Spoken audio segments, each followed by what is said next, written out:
మేము కూడా ఈ యొక్క ఇంత పెద్ద సముద్రంలో కలిసి ఉంటామని అందరికీ తెలపడం జరిగింది. దీనికి మేమంతా కూడా హర్షద్వారాల మధ్య ఏపీఆర్జేసీ పేరుతో Andhra Pradesh TMP and RMP joint action committee పేరుతో ఈరోజు మన యొక్క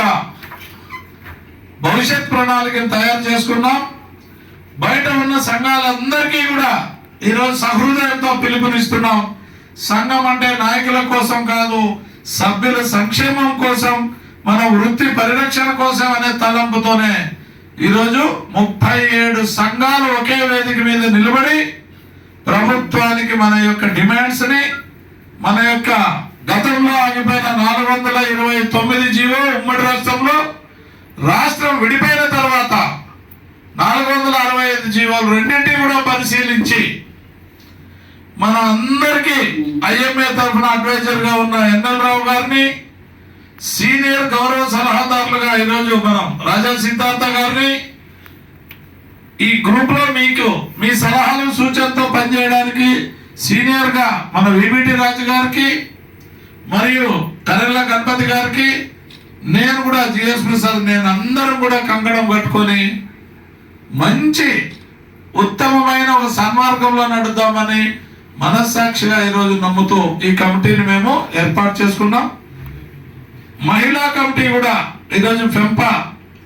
ఫెడరేషన్ మహిళా అధ్యక్షురాలుగా కూడా జేఏసీలో,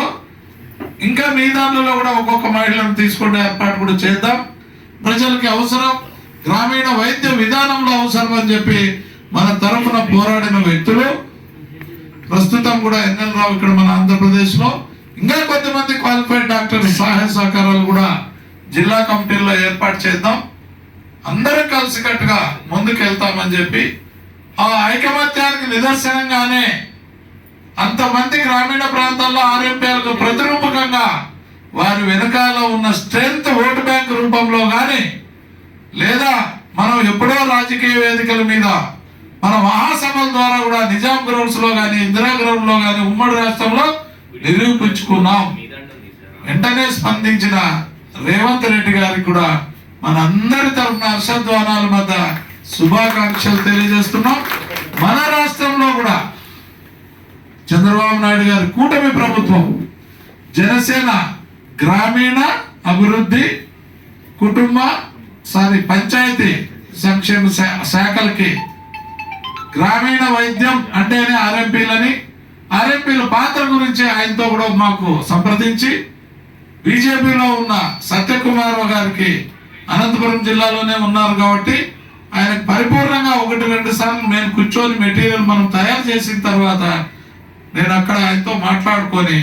ఒక డేట్ నిర్ణయించుకొని ఇదే విజయవాడలో మనం మన సమావేశాన్ని పిలిచడమా, లేదా మనమంతా కలిసి సెక్రటరియట్ లో ఆయనకి ఒక మెమరాండం ఇచ్చి హెల్త్ సెక్రటరీ గారిని కూడా మన పాత ఫైల్స్ ఉమ్మడి మనకున్న దాన్ని కదిలించి, ఏదైతే మనకు శాసనసభ వ్యవహారాల మంత్రివర్యులు పయ్యావుల కేశవ్ గారిని కలిసి మాకు ఈ క్వశ్చన్ ఖచ్చితంగా అసెంబ్లీలో చర్చించాలనే దాన్ని మనం కూడా దృష్టికి తీసుకెళ్లి యువ నాయకులు యువగణ